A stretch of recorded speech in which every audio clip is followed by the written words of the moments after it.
By the end of this video, you'd have a full understanding of the types of shots and angles that pro video creators use, so that the next time you're thinking of a script or creating a storyboard in your head or thinking of close-up, long shots or even over-the-shoulder shots, you'd know when to use what. Sounds useful?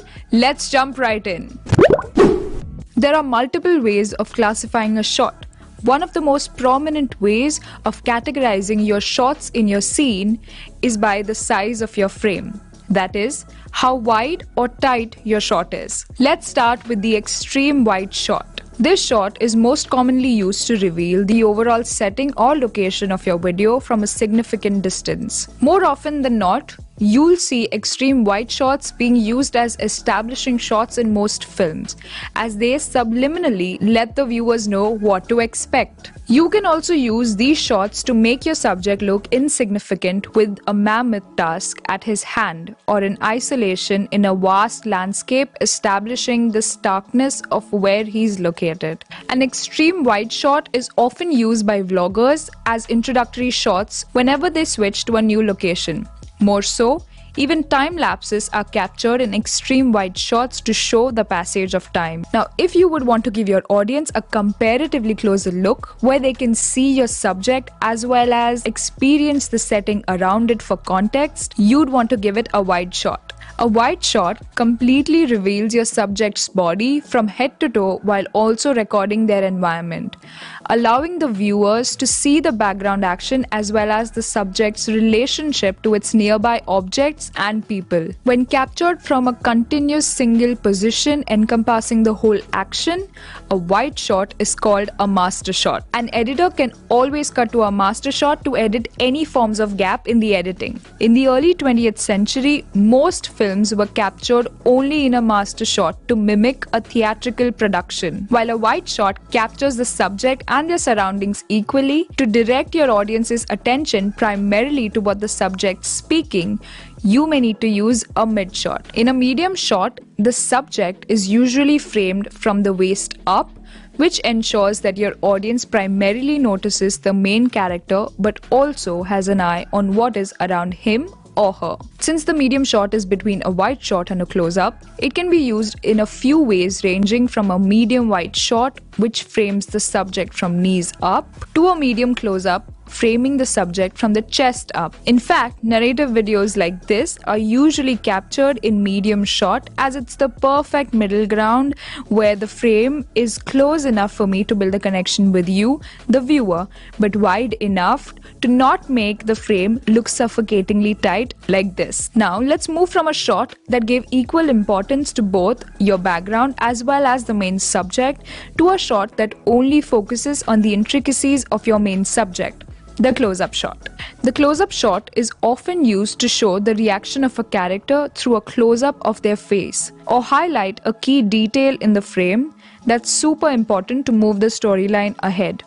If you go in even closer to your subject or an element in the frame, such as the eyes of your subject or the ticking hands on a wall clock, what you get is an extreme close-up shot. Emphasizing the minutest detail of the subject in the frame, an extreme close-up shot can be used to show the viewer things that they might miss otherwise or wouldn't want to see. While a close-up captures the subject in a tightly closed frame, an extreme close-up puts the character into an even suffocating and tighter space, creating an illusion of claustrophobia, fear, tension in the scene. It's not just about the size, but also the camera angles with respect to the subject that can convey a lot about the narrative. For instance, placing the camera at an eye level of your subject allows the audience to view the character through a neutral perspective, as if the viewer is making eye contact with the character. That's why YouTube tutorial videos like this one usually have the camera shoot at eye level, making you feel that we're directly talking to you. But what happens when you shoot from an angle that's not neutral? When the camera shoots at an angle that is lower than the eye level of the subject, we get a low-angle shot. Low-angle shots are often used to establish a powerful character where the viewer literally looks up to them. It can also be used to portray robust emotions like victory and authority. The opposite of a low-angle shot is a high-angle shot. in which a camera is situated above the eye level of the character. Depending on the context, a high-angle shot can portray inferiority or helplessness of a character by looking down on them. This angle can also be used to capture the subject's deepest, darkest emotions such as loneliness and pain. When a high-angle shot is from way high, it's called a bird's eye view shot. As the name suggests, we see our character down below from the sky or ceiling. You can use this shot to showcase the scale of the set as well as to portray the point of view of a higher power. Vloggers and filmmakers frequently use this shot as establishing shots where the camera looks down on the subject or a location from a distance. Watching a character from above or below gives us an idea about the power dynamics. But what if the audience watches a subject from an oblique angle? Unlike a high or low angle shot which is tilted on the horizontal axis, a Dutch angle is tilted on the vertical axis. Here, the camera is deliberately tilted to one side of the vertical axis to create a feeling of uneasiness, intoxication, disorientation, or exaggeration. While a Dutch angle constructs a sense of abstraction, there are other shots that blend the subject's POV with what is actually happening in reality, such as over-the-shoulder shot. They are also used to make the viewer feel as if they're right behind the subject who's witnessing the action. The viewer sees whatever the subject sees. This shot is most often used in dialogue scenes, making the viewer feel as if they're physically present on the location, snooping over the shoulder of the subject. But what if instead of snooping over, you could allow the viewer to see through the eyes of your character? A point of view shot, as the name suggests, makes the viewer see everything as subjectively as the character sees them. Vloggers often use a POV shot to make the viewer see a particular location or space through their eyes. A POV shot is often clubbed with an editing technique called shot reverse shot, where we switch back and forth from the point of view of the subject A to B. Whew!